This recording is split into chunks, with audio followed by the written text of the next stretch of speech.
"Sir, I need you to move to seat 32B. The flight attendant's voice sliced through the hum of the cabin, clipped and unyielding. "We have a family that needs to sit together, and your seat is the only one available." Frank Delaney, an old man with silver hair and a weathered face, looked up from his aisle seat, the one he'd paid extra for months ago because of a service injury that still gnawed at his left knee. "I booked this for medical reasons," he said quietly, his tone steady but laced with a tremor of disbelief. Could she not see the stiffness in his leg, the quiet dignity in his posture? But she didn't flinch. "If you don't move, we can't close the doors," she pressed, her words a hammer against his resolve. Frank's chest tightened. What choice did he have? With a heavy sigh, he stood, his limp stark against the smooth aisle, and hobbled to seat 32B. Alone between two strangers, he sat in silent pain, his knee screaming with every cramped shift. Just 9 minutes later, 9 minutes of throbbing silence, the cockpit door swung open. Out stepped the captain, and what he did next transformed that flight forever. Welcome to a tale of heartfelt gratitude stories, where compassion and kindness rise above the ordinary.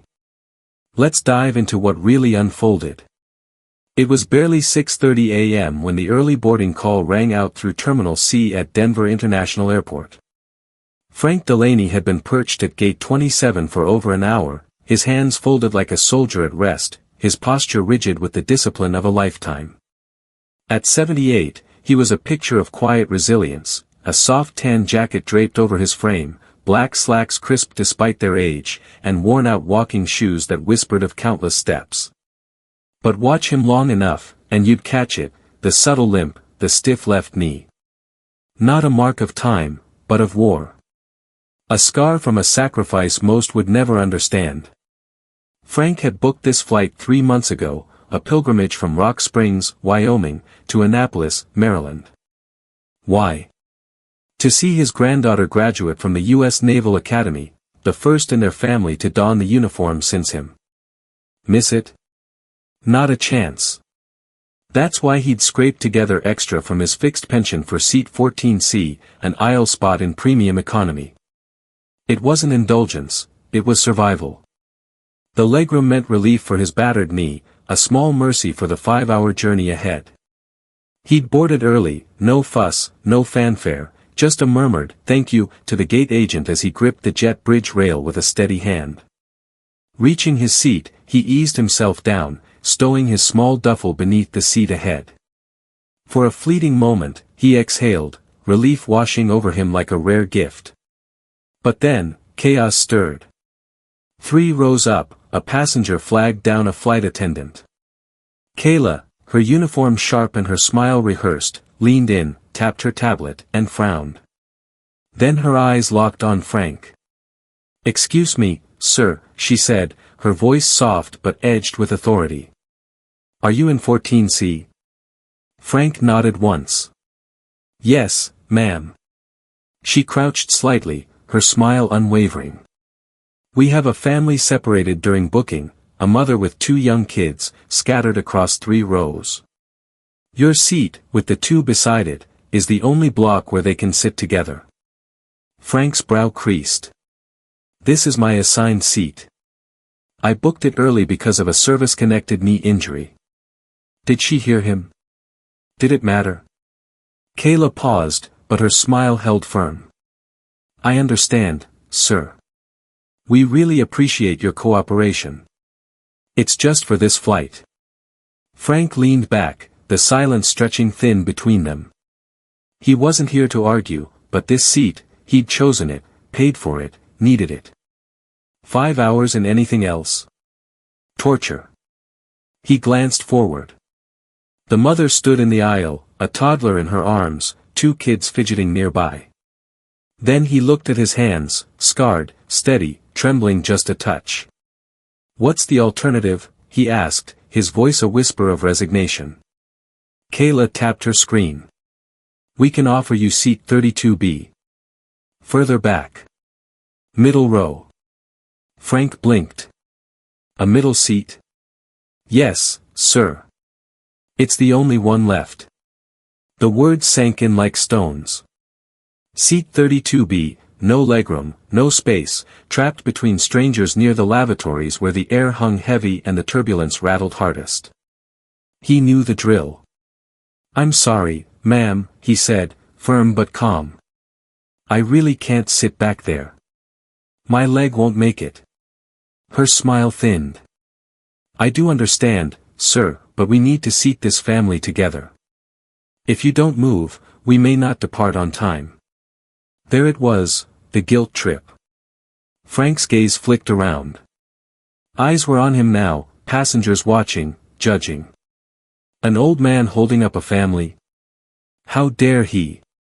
His jaw clenched. "This is not acceptable," he said softly, a plea more than a protest. "I'll note that, sir," Kayla replied, already waving the family forward. "But I need a decision."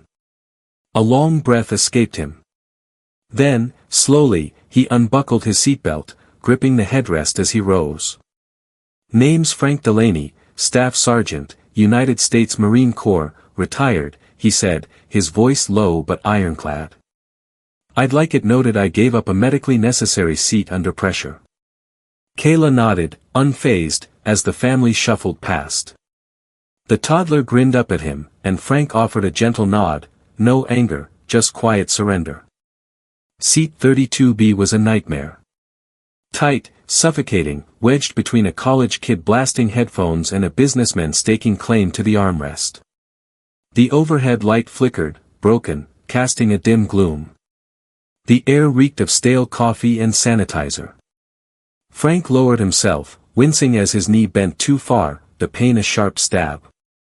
He rested his hands in his lap and shut his eyes. Invisible. Ignored. But someone saw. 3 rows ahead, Charlotte Hayes, a woman in her 40s, watched it all unfold. Laptop untouched, blazer folded beside her, she'd heard every word. Now she saw him hunched there, the lines on his face etched deeper. She grabbed her phone and typed fast, "Passenger Frank Delaney forced to give up aisle seat 14C despite confirmed booking and medical need.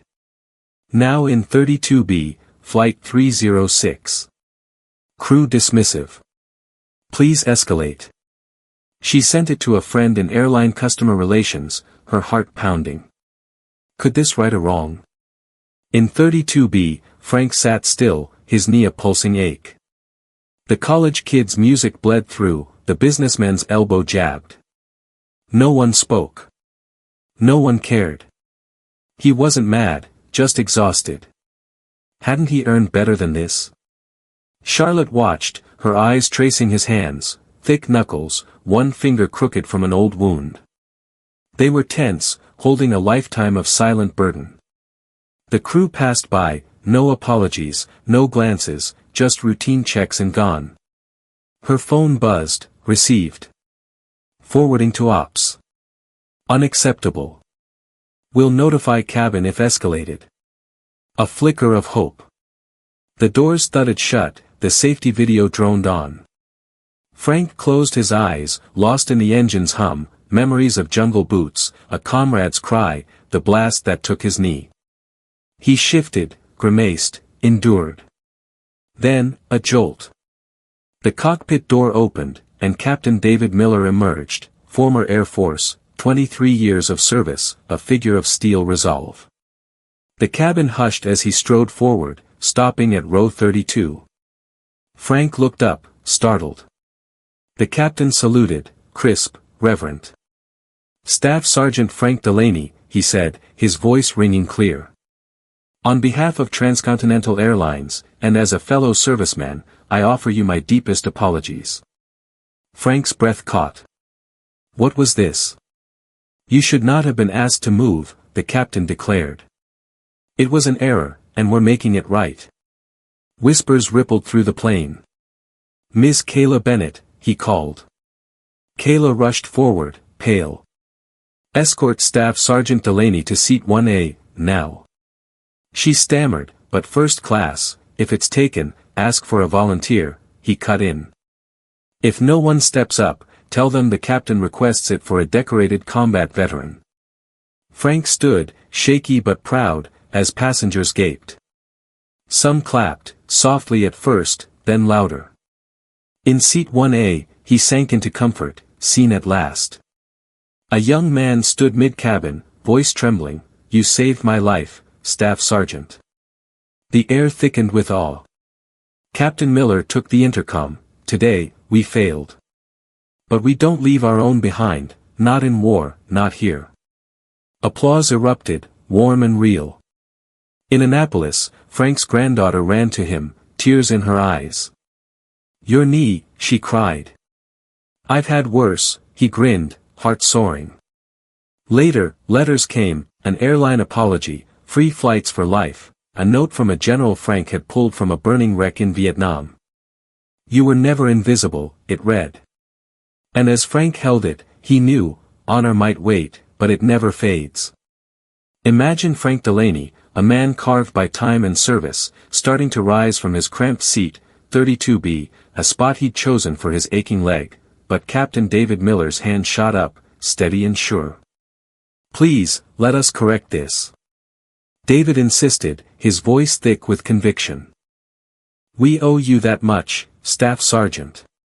Frank froze, his breath catching. Was this real? Could someone actually see him after all these years? Charlotte Hayes, tucked a few rows back, caught the glint in his eyes, disbelief, yes, but something more. Recognition? Gratitude? He stood slowly, oh so carefully, every movement a quiet battle against a body worn by decades of sacrifice. His knee buckled, how could it not, after 50 years of carrying that old wound, but David was there, a rock, steadying him with a gentle hand under his elbow. When was the last time someone had held him up like that, with such unspoken care? The businessman next to Frank shifted, awkward now, his earlier indifference melting into something like guilt. The college kid yanked off his headphones, can you believe it, shame flickering in his young eyes as if he'd just woken up to the world around him. As Frank and David turned toward the front of the plane, David threw a quick glance back at Charlotte. Their eyes locked, oh, what a moment, and no words passed between them. None were needed. Charlotte sank back into her seat, her breath snagged in her throat. Why did this feel so monumental? She couldn't pinpoint it, but deep in her chest, something settled, a peace that only comes when justice, delayed far too long, finally stands tall and proud. The instant Frank stepped into the aisle, the air shifted. It wasn't loud or showy, but oh, it was real. People moved, can you imagine, as if drawn by some invisible thread. The businessman, who hadn't spared Frank a second glance before, now squirmed, his eyes dropping in quiet shame. The young guy by the window leapt up, stammering, "Sir, sorry, sir," even though Frank hadn't asked for a thing. Captain Miller didn't let go of Frank's elbow, steady as ever, until he was sure Frank could stand on his own. Then he turned to Kayla, the flight attendant frozen halfway down the aisle, clutching her tablet like it could shield her from the moment. "Miss Bennett," he said, calm but commanding, "seat 1A. Now." Her voice came out small, almost a whisper, "Yes, Captain," and she stepped forward, leading the way. Frank followed, slow and pained, every step a testament to a knee that hadn't been right in half a century. Would it ever be? But now, he walked with dignity, oh, such dignity, and every row he passed felt the weight of it. Passengers turned, some whispering, others just staring in awe.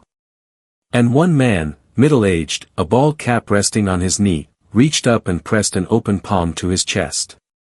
A silent salute. Charlotte sat still, hands clasped tight in her lap, her breath held hostage.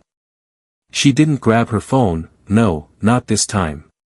She just watched, eyes brimming, as if the plane itself had stopped to honor this quiet hero. Wasn't that something? When they reached row 1, Kayla paused, turning to the guy in 1A, a man in a crisp polo, sipping his fancy water bottle, completely oblivious to the drama unfolding behind him. "I'm sorry, sir," she said, her voice shaky, "we need to reassign your seat." He blinked, baffled. "Wait, what?" "Captain's request," she cut in, firmer now. He turned, saw Frank, saw the faded stripes on his duffel, the years etched deep into his face, the quiet weariness of a life given in service. He nodded, no fight, no fuss, just stood and murmured, "Sir, it's an honor." Frank dipped his head, speechless. "How do you respond to that?" Captain Miller faced Kayla again, his voice ringing out for the first 6 rows to hear. "If that seat hadn't been given, I'd have reassigned my co-pilot's jump seat," he declared. "And if that wasn't available," he paused, letting it sink in, "I'd have given up mine." Kayla's jaw dropped, but she stayed silent. That wasn't for her, it was for everyone listening. And they were listening now, the cabin buzzing with a hushed reverence. "Could you feel it?" Frank eased into the wide, leather embrace of seat 1A. It wasn't just the legroom, oh no, it was the space, the quiet, the dignity wrapped around him like a warm blanket. The crew brought him water, a blanket, an apology, but that wasn't what hit him hardest. It was the voice slicing through the hum of the cabin from halfway down the aisle. A young man stood, tall, late 30s, shaved head, jeans and a hoodie, his voice trembling as he called out, "Staff Sergeant Delaney." Frank turned, startled. "I served under you," the man said, emotion cracking his words. "Camp Leatherneck, 2006. Frank stared, then softened. "Corporal Reeves," he whispered, recognition dawning. "You saved my life." Reeves choked out. "We never got to thank you." His voice broke, tears spilling as he tried to say more but couldn't. He nodded, chest heaving, and sank back into his seat, overcome. Frank looked away, jaw tight, but the silence around him shifted again. This wasn't awkwardness anymore, it was reverence, pure and overwhelming. Can you imagine what that felt like? Captain Miller stepped to the intercom, flipped the switch, and his voice boomed through the cabin. "Ladies and gentlemen," he began, steady and sure. "Before we depart, I need to say something." Every head snapped up, the plane falling silent. "Today, we made a mistake. A man who served this country, who carries scars we can see and scars we can't, was asked to give up his seat, not because of some glitch, but because of a policy that puts convenience over honor." He paused, oh, that pause, letting the truth hang heavy in the air. "Let me be clear, we won't take off while injustice sits here with us." A hush swept through, thick with awe. "Staff Sergeant Frank Delaney," he went on, "is a veteran of the Marine Corps. He fought in Khe Sanh, Vietnam. He's worn the uniform longer than most of us have been alive. He didn't ask for anything special, just to keep the seat he booked so his leg wouldn't seize up from an old war wound." Another beat. "We failed him." David's voice softened, but it held firm.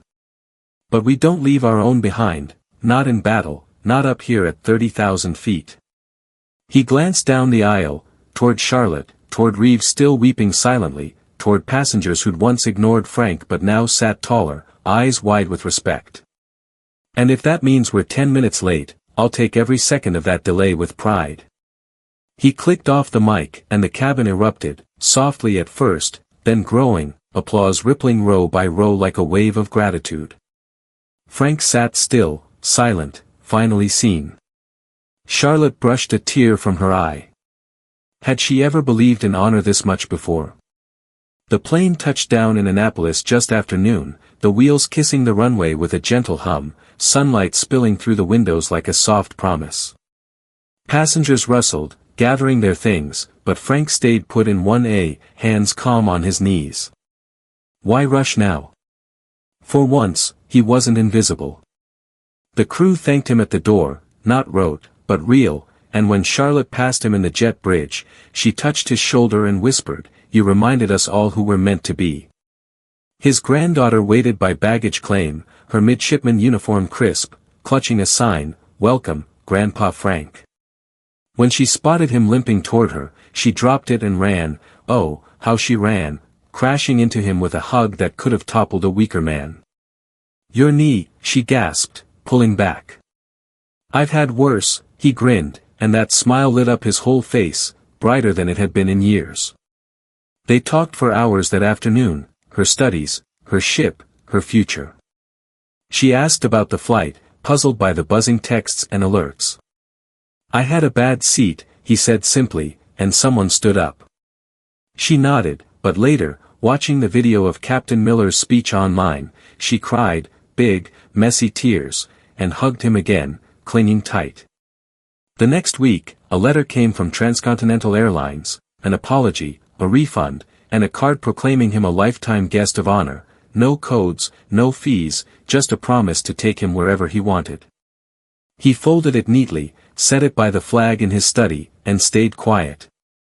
2 weeks later, another envelope arrived, handwritten, sealed with the Department of the Army's mark. Inside, a note: they'd reopened his file after a public inquiry. A retired officer had dug up a report from Key San, February 1968, Frank pulling 6 wounded Marines from a burning wreck under fire, alone, his knee already torn by shrapnel. Lost in the chaos then, restored now. At the bottom, General James E. Lockhart's signature, and a handwritten page: "Frank, I was Corporal Turber 3 in that vehicle. You don't know me, but I've carried you with me every day since. I'm alive because you wouldn't let go, a Marine limping worse than me. I made a home, a family, a life, all because of you. You were never invisible to us." Frank sat with that letter, silent, breathing it in. In Richmond, Charlotte typed the story, raw, real, the man asked to move, the captain who wouldn't let it stand, the applause that followed. It spread, local news, then national, the salute at 32B, a quiet anthem. A photo of Frank in 1A, head bowed, sunlight on his hands, became a symbol of remembrance. He didn't change much, same house in Rock Springs, same black coffee, same limp to the mailbox.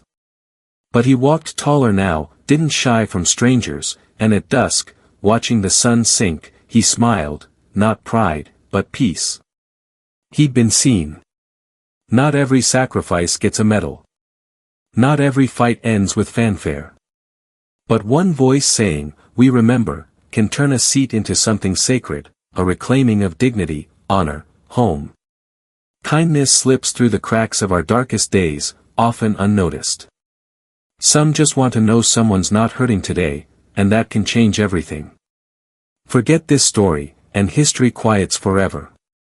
Frank Delaney's story hit me like a punch to the gut, a raw, aching reminder of how we treat those who've given everything for us. Here's a man who fought in jungles, who limped through life with a shattered knee, and what does he get? A cramped middle seat and a dismissive shrug. It's infuriating. How can we, as a society, be so blind to the quiet heroes walking among us? Veterans like Frank aren't just names on a memorial, they're living, breathing people who deserve more than a "thank you for your service" tossed over our shoulders. But then, something shifts. Captain Miller steps out of that cockpit, and suddenly, the air changes. His salute isn't just a gesture, it's a lifeline, pulling Frank from invisibility into the light. I felt my chest tighten reading that scene, a mix of pride and shame washing over me. Pride for the captain's courage, shame that it took so long for someone to act. And Charlotte Hayes? She's the unsung hero here, the one who refused to let injustice slide. Would I have done the same? Would you? It's a question that haunts me. This isn't just a story about a seat on a plane, it's about dignity, about remembering that every veteran carries scars, some you can see, some you can't. We owe them more than policies and procedures, we owe them our unwavering respect. Frank's journey from being overlooked to being honored is a wake-up call. We can't wait for someone else to stand up.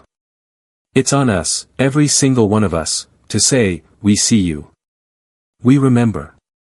Because if we don't, who will? Subscribe to Heartfelt Gratitude Stories, where justice shines, kindness echoes, and no quiet hero is lost.